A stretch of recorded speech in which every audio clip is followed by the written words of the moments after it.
नमस्कार।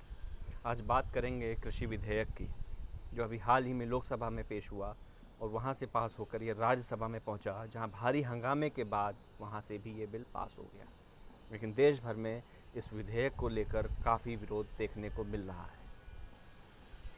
आखिर क्यों इतना विरोध इस बिल का हो रहा है, ये सोचने वाली बात है। इस पर चिंतन ज़रूर होना चाहिए और सरकार को भी इस पर चिंतन करना चाहिए।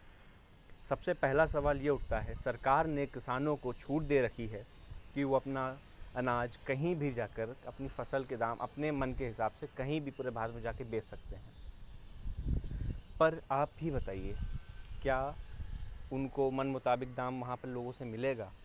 सरकार ने एमएसपी की बात करी। यदि मान लीजिए किसी फसल का दाम वो 1700 रुपये लगते हैं, लेकिन ये जो 1700 रुपये हैं, ये जो एमएसपी है 1700 रुपये, क्या ये लीगलाइज है? क्या कोई प्राइवेट कंपनी ये 1700 रुपये देने के लिए किसानों को बाध्य है? अगर ये लीगलाइज होती तब माना जा सकता था कि हाँ, आप अगर प्राइवेट को भी बेच रहे हैं तो आपको इतना दाम मिलेगा, पर ऐसा कुछ नहीं है। सरकार का क्लियर कट है कि सरकारी खरीद भी जारी रहेगी। सरकारी खरीद को लेकर एक सवाल ये उठता है, सरकार की खरीद में प्रोसेस होते होते 7 से 8 महीना लग जाता है, तब जाकर सरकार फसलों को खरीदती है। लेकिन इस 7 से 8 महीनों के दौरान किसान अपना जीवन यापन कैसे करेगा, सरकार इस चीज़ पर चिंतन नहीं कर रही है।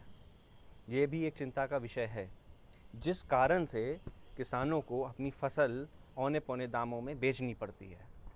तो सबसे ज़रूरी चीज़ इसमें यह है कि ये जो एमएसपी है ये लीगलाइज होनी चाहिए और सब पर लागू होनी चाहिए। और अगर लीगलाइज भी होती है तो एक चीज़ ये आ जाती है कि इससे जब प्राइवेट संस्थानों को अगर इतने महंगे दाम पर बेचनी पड़ेगी, महंगे दाम पर फसल खरीदेंगे अगर वो, तो वो उसको आगे प्रोसेस करने पर भी महंगाई अपनी वसूली करेंगे।